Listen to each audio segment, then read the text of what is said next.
Hey guys, this is Alok Tripathi and welcome back to my channel. जैसा कि पिछले episode में आपने देखा था कि राजा जयचंद ने पृथ्वीराज चौहान पर क्यों आक्रमण किया और साथ में ही जयचंद के उस किले को देखा था जो कौशाम्बी में है और जो कि एक खंडहर के रूप में ही वो परिवर्तित हो रहा है। इस एपिसोड में मैं आपको बताऊंगा अलाउद्दीन खिलजी ने अपने ही चाचा जो कि उसका ससुर भी था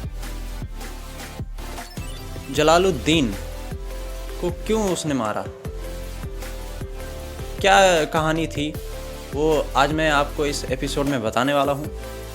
तो आप एंड तक पूरा देखिएगा इस वीडियो को।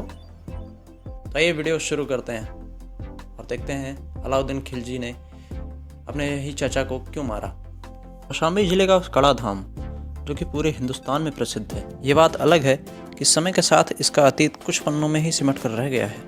ऐतिहासिकता के साथ साथ धार्मिक संतों सूफियों के स्थान होने के कारण आज भी लोग देश के कोने कोने से यहाँ आते हैं। कड़ा में संत मूलक दास जी, माँ शीतला देवी के अलावा ख्वाजा कड़क शाह अब्दाल की मजार, ये तीनों लाखों लोगों की श्रद्धा का केंद्र है। और यहीं सामने से बहती हुई गंगा को देखकर लोग इस पवित्र स्थल की ओर और भी ज़्यादा आकर्षित होते हैं। और यहाँ से करीब 200 मीटर दूर पर ही राजा जयचंद ने ये किला बनवाया था। ये बात 1290 की है जब जलालुद्दीन दिल्ली में बादशाह के तख्त पर बैठा।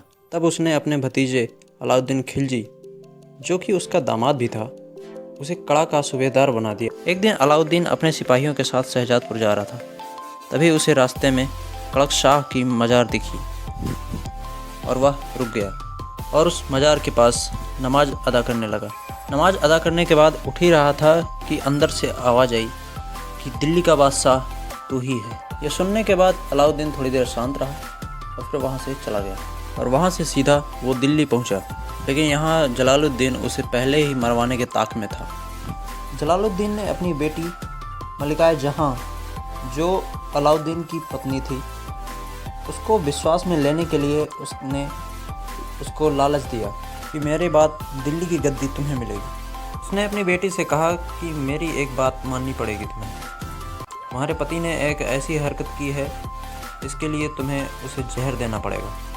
लेकिन मलिकाए जहाँ ने ये बात अलाउद्दीन को बता दी और ये बात सुनकर इसी रात अलाउद्दीन कड़ा के लिए वापस लौट पड़ा। अलाउद्दीन कड़ा में स्थित राजा जयचंद के किले में अपने सैनिकों के साथ रहता था। जलालुद्दीन को जब पता चला कि अलाउद्दीन दिल्ली से वापस चला गया है तो वह अपनी लगभग 3 लाख सैनिकों के साथ कड़ा के लिए रवाना हो गया और यहाँ पहुंचकर उसने गंगा पार मानिकपुर में अपनी फौज को ठहराया और सिपाही से अलाउद्दीन को मिलने के लिए पैगाम भेजा। जाने से पहले अलाउद्दीन ने कड़क शाह की मजार पर सलामती के लिए दुआ मांगने गया। इसके बाद वह जलालुद्दीन से मिलने के लिए निकल पड़ा। पहुंचने के बाद उसने जलालुद्दीन को गले लगाते समय अपने 2 सैनिकों से उसकी हत्या करवा दी, जिसका सर धड़ से अलग होकर गंगा नदी में गिरा। उसका ताज पानी के साथ बह गया था तो मल्लाहों के द्वारा उसे मंगवाया गया। जलालुद्दीन का जहाँ सिर गिरा था उस जगह का नाम गुमसिरा रखा गया और मल्लाहों के द्वारा जहाँ पर उसका ताज पाया गया उस जगह का नाम मल्लाहन रखा। और अलाउद्दीन ने अपने सगे चाचा जो कि उसका ससुर भी था उसकी हत्या करके खुद को सुल्तान घोषित कर दिया। जनवरी 1296 को उसने दिल्ली में स्थित बलबन के लाल महल में अपना राज्याभिषेक करवाया। इसके बाद उसने बहुत सारी लड़ाइयाँ लड़ी और कुछ निर्माण भी करवाए, जैसा कि वृत्ताकार अलाई दरवाज़ा और कुश के शिकार। प्रारंभिक तुर्की का किला एक श्रेष्ठ नमूना माना जाता है। दिल्ली के किले, 1000 खंबा का महल इत्यादि इसने निर्माण करवाया था।